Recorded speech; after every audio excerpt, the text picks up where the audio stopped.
17 मार्च 1527 को बाबर और राणा सांगा के बीच हुई थी खानवा की लड़ाई। बाबर ने अपनी जिंदगी अपने मेमोयर्स में लिखी, जिसका नाम था बाबरनामा। इस मेमोर में एक चैप्टर उसने राणा सांगा के बारे में लिखा था।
जो इन दिनों अपनी वीरता और तलवार के बल पर महान हो गया था। उसका मूल देश चित्तूर था।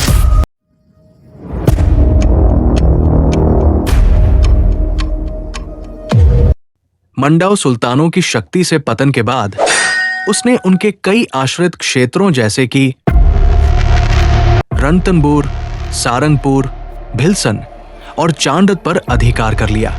चांद्रत ने 934 हिजरी 1528 ई में आक्रमण किया और ईश्वर की कृपा से कुछ ही घंटों में उसे अपने अधिकार में ले लिया। उसमें राणा सांगा का महान और विश्वास पात्र मिदना राव था। हमने उसमें बुतपरस्तों का व्यापक नरसंहार किया और जैसा कि वर्णित किया जाएगा, जो कई वर्षों से शत्रुता का भवन था, उसे इस्लाम का भवन बना दिया।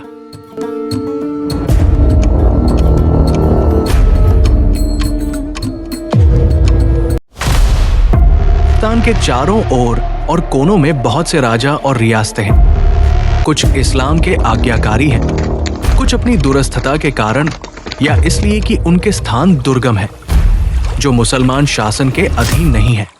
पगान के सैनिक अपने हिस्से के लिए सतर्क थे। वे एक के बाद एक अपनी तरफ से आए। शिविर को खाई और गाड़ियों द्वारा मजबूती से सुरक्षित रखा गया था। चूंकि हम उस दिन लड़ने का इरादा नहीं रखते थे, इसलिए हमने कुछ बिना हथियार वाले बहादुरों को आगे भेजा, जिन्हें दुश्मन से भिड़ना था और इस तरह एक शगुन लेना था।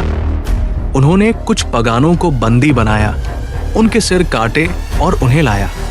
मलिक कासिम ने भी कुछ सिर काटे और उन्हें लाया। उसने अच्छा किया। इन सफलताओं से हमारे सैनिकों के दिल बहुत मजबूत हो गए।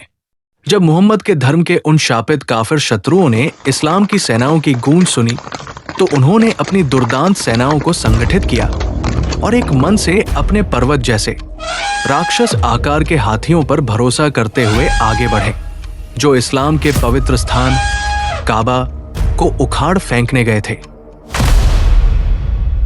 बेतुके हिंदू अपनी स्थिति को खतरनाक जानकर हवा के सामने ऊन की तरह और पतंगों की तरह बिखर गए।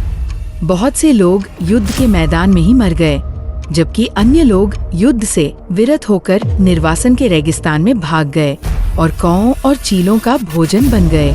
मारे गए लोगों के शवों के टीले बनाए गए उनके सिरों को खंभों के रूप में खड़ा किया गया। सभी हिंदू मारे गए, दीनहीन और नीच। हाथियों के एक ने तसरदारों की तरह माचिस के पत्थरों से उनके शरीर के कई टीले दिखाई दिए और प्रत्येक टीले से बहते हुए खून का झरना निकल रहा था। हमारी बाणों से डरते हुए वे प्रत्येक बंजर भूमि और पहाड़ी की ओर भागते हुए आगे बढ़े।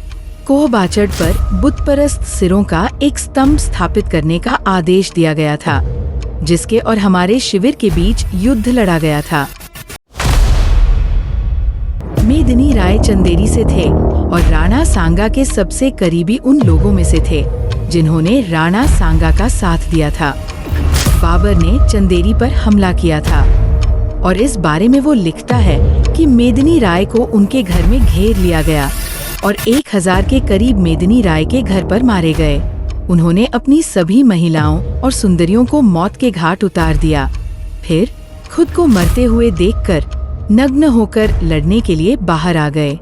हमारे लोगों ने हमला किया, प्रत्येक ने अपनी पोस्ट से फोल को दीवारों से खदेड़ दिया, जिसके बाद उनमें से 200 या 300 मेदिनी राव के घर में घुस गए और वहाँ लगभग सभी ने एक दूसरे को इस तरह से मार डाला। चंदिर के उत्तर पश्चिम में एक पहाड़ी पर बुतपरस्त सिरों का एक स्तंभ स्थापित करने का आदेश दिया।